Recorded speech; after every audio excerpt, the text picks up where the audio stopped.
सिरमौर में आके बोल रहे हैं। सिद्धार्थ तिवारी जी, माननीय विधायक, हेलो। जी, इंजीनियर, मुख्यमंत्री जी का भाषण चल रहा है। नीता कोल जी से फिर भाई तोहरे पे प्रदेश के पानी मंत्री हमारे विधायक वीरेंद्र गुप्ता जी, जेपी तिवारी जी, पूर्व विधायक श्रीमती प्रज्ञा जी, आपको बहुत सारे पूरे मंच के लिए एक बार जोरदार अभिनंदन करते हैं और अपने आप के लिए भी। जब मैं आज आपके जिले में बोलने के लिए खड़ा हूँ, रीवा मां नर्मदा के नाम पर, मां रेवा के नाम पर स्थापित रीवा जिले के सिरमौर विधानसभा में आज तक आपके यहाँ इस क्षेत्र में बड़े कॉलेज की सौगात की। सच मानो ऐसा लगा कि हमारे भोपाल, इंदौर, उनसे भी अच्छी बिल्डिंग आपके यहाँ मिली है। ये आनंद आपके लिए है। आज जोरदार भवन बना है, आनंद आ गया। ऐसा लगा कि हाँ, सिरमौर कहने का नहीं है, ये सिरमौर है। ये वाकई बहुत अद्भुत है। जब मैं शिक्षा मंत्री था तब ये कॉलेज मंजूर हुआ और जब मैं मुख्यमंत्री हूँ जिसके भवन का लोकार्पण करने भी मैं आया और ये बात का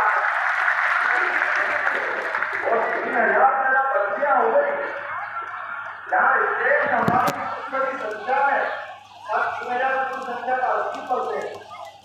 लेकिन आप चिंता मत करो, आज लाडली बहनों के लिए भी राशि देने का दिन है। बहनों के लिए 2 काले रोड भी बनाना पड़े जरूर बनाएंगे, कोई गलती आने वाली। हाँ, बहनों के लिए तो एक जगत जननी जगदम्बा, हमारा देश तो सदैव माता बहनों की पूजा करके आनंद महसूस करता है कि सबको मिलता होंगे दुनिया में जोड़ के जो अपने को पुरुष संस्कृति से जोड़ते हैं। हमें लगा है हम मात्र संस्था में विश्वास करते कि देश को भी भारत माता की जय करके आनंद लेते हैं। हमारे तो देवी देवता भी अपने नाम के पहले मां जगदम्बा का नाम बुलवाते हैं, भगवान कृष्ण राधा का नाम बुलाते हैं, सीता माता सीताराम का एहसास कराती है। हमारे लिए इससे आनंद की जगह क्या होती। और अब तो वो आनंद आया जब अयोध्या में भगवान राम मुस्कुरा रहे हैं तो हमारा चित्रकूट भी धाम मुस्कुराएगा। और इस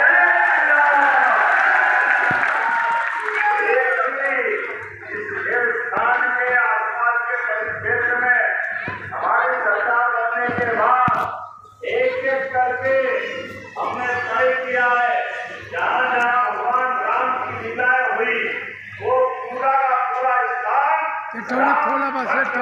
के माध्यम से खूब जहाँ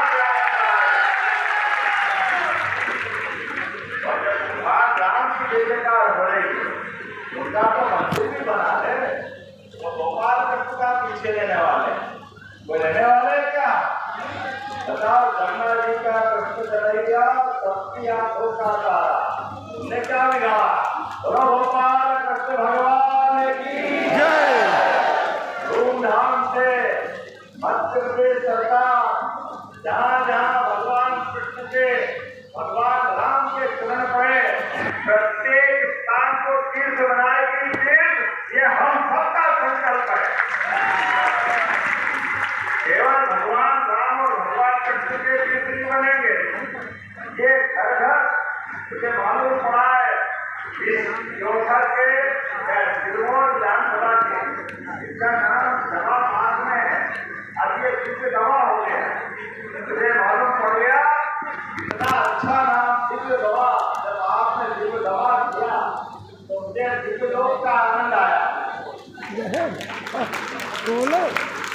हमारे जब नाम ऐसे रखते हैं तो हमारे दुश्मन की छाती पे सांप तोड़ते हैं।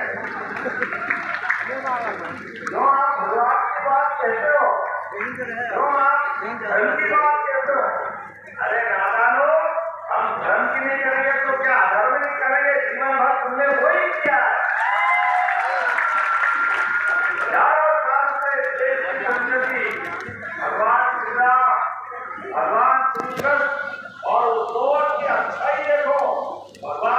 हम भले ही बहुत बड़े राजवंश के राजा थे, लेकिन निषाद राज से प्रति जो उनका प्रेम था, वनवासी आदिवासी भाई बहनों के प्रति जो उनका प्रेम था, अयोध्या से चलकर भगवान राम को महाबली रावण से भी लड़ना पड़ा, तो अपने आदिवासी भाई बहन सहित जंगल के सभी वन्य प्राणी को लेकर के बड़ी लड़ाई लड़ते जीत दिखाई है। ये समाज को साथ लेके चलने की सबसे बड़ी पहचान है। और उसका ही भगवान कृष्ण ने भी कंस को मारा उनके घर में घुस करके, लेकिन कंस को मारने में भी उनके द्वार वाले समाज थे हमारे लिए ये सदैव आनंद का विषय है। जब हमने अपनी सरकार बनाई, जब सरकार बनाने के बाद विकास के कई संकल्प लिए, विकास के निर्णय करते हुए हमने कहा कि एक के बाद एक सरकार के किसी काम के लिए कोई कमी नहीं आएगी। इसलिए आप देखो, सरकार के माध्यम से आज थोड़ा समय मुझे कम पड़ रहा है, लेकिन आपके यहाँ जब रीवा में आज अपने लोकार्पण भूमि पूजन की बात कर रहा हूँ, तो अपने दो प्रकार से वैसे तो आज का समय और ज्यादा आनंद का है, इस नाते से भी अभी हमारे दुश्मन देश पाकिस्तान की कमर तोड़ने का काम अगर किसी ने किया तो हमारे देश की सेना ने किया। ये वो धरती है जिंदगी। यशस्वी प्रधानमंत्री का जोरदार अभिनंदन करें हमारे अपने माध्यम से। और आपको दोहरी बधाई देना चाहता हूँ, सेना ने तीनों अंशों में मिलकर पाकिस्तान की चाल में वो हालत करती कि ऊपर से उसके जो आका देख रहे होंगे उसके सबके चक्कर आगे फिर पड़े कि ये वही पाकिस्तान है कि जिसकी आपने बनानी कितनी बड़ी बड़ी बात करता था। आज तक समझ में नहीं आ रहा है कि वो हंसे क्या रोए, समझ में नहीं आ रहा पाकिस्तान की वो हालत करती। अपने लोगों को बेवकूफ बनाते हुए, जैसे बच्चा रोते रोते आंख में जो आंसू और हंसी दिखा करके हमारे माध्यम से कई बार बच्चों को हम समझाते हैं। आज पाकिस्तान की हालत कोई हो गई, छोटा सा बच्चा, लेकिन ये बच्चा नहीं है, ये बहुत निठल्ला है, बहुत कुटेला है, इतना भी मारो समझ में नहीं आती, फिर वही नाटक चालू, दुकान बंदी हो, आतंकवादी हो। हमारे देश के साथ अपने जवानों के लिए जिस प्रकार से दुर्भावना लगता है, हाँ ये यशस्वी प्रधानमंत्री का समय है। हम पहले मूछ वाले अभिनंदन को लाए थे और कल हमारे भाई को लाए हमारे आदमी को सुरक्षित रखने का। अगर किसी सरकार के नेता के नाते से और नेता के नाते से भी दुनिया के सबसे बड़े लोकप्रिय और सबसे बड़े व्यक्तित्व के धनी ये यशस्वी प्रधानमंत्री नरेंद्र मोदी जी का समय हमें इस बात का हमारी सेना का जवान दूल्हे भटके रह गया तो वापस सकुशल वापस उसकी पत्नी कितनी खुश हो रही, हमने टीवी में देखा। प्रधानमंत्री धन्यवाद के बात है, कितने अच्छे से बोल रही। ऐसे एक भी पूरे देश के सभी जवानों के लिए यशस्वी प्रधानमंत्री ने अपनी सरकार के माध्यम से एक भी कई प्रकार के हमको जीवन के जो जरूरी चीजें वो सब देने के लिए। अब आप बताओ, ग्रामीण अंचल में क्या भगवान राम के काल में हमको मकान मिलते होंगे, क्या आज मोदी जी के काल में मिलते सबको मकान का पैसा मिल रहा कि नहीं मिल रहा? जोरदार अभिनंदन करो गरीब आदमी के लिए, उसका अपना मकान बन जाए, यही सपना ही था। गरीब आदमी के लिए निःशुल्क अनाज मिल जाए, ये भी भगवान राम के वनवास काल को याद दिलाता है। गरीब आदमी के बच्चे पढ़ने जाए, स्कूल में साइकिल, गणवेश, किताब, कॉपी, बच्चा पढ़ लिख के डॉक्टर, वकील, इंजीनियर जिस भी क्षेत्र में जाना चाहे तो उसको आगे से आगे जाने के लिए सभी प्रकार की कोचिंग की व्यवस्था हमारी सरकार के माध्यम से हो रही। और मुझे बताया गया कि यहाँ तो दूध भी बहुत होता है क्या दूध बहुत यहाँ पे होता है? मान के चलो हमारा अभी दूध उत्पादन मध्य प्रदेश का 9% है। हमारी योजना के बलबूते पर इसको 20 30% का करने वाले 20% का, जिनके घर गाय वो गोमा, जिनके घर गाय का कुल वो घर का गोकुल, तो गोकुल वृंदावन वाले है ही के लिए आलकी की पालकी आने वाले समय में हजारों साल से देश में दूध और दही की नदियां बहती थी।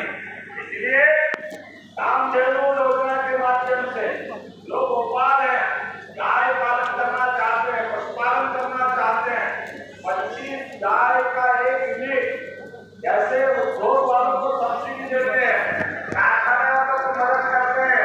हमने तय किया कि जो दूध उत्पादन करना है, ऐसे प्रत्येक दूध उत्पादन करने वालों को भी 25% अनुदान दिया जाएगा उनके जीवन में भी।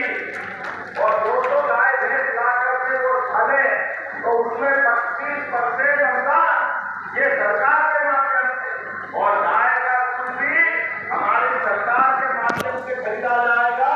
हमारी किसान की आय फसल से तो अच्छी हो गई, लेकिन फसल के साथ साथ उसकी आमदनी दूध से भी होगी। ऐसे में दूध भी उत्पादन बढ़ना चाहिए, इसलिए दूध उत्पादन भी हम करने जा रहे हैं।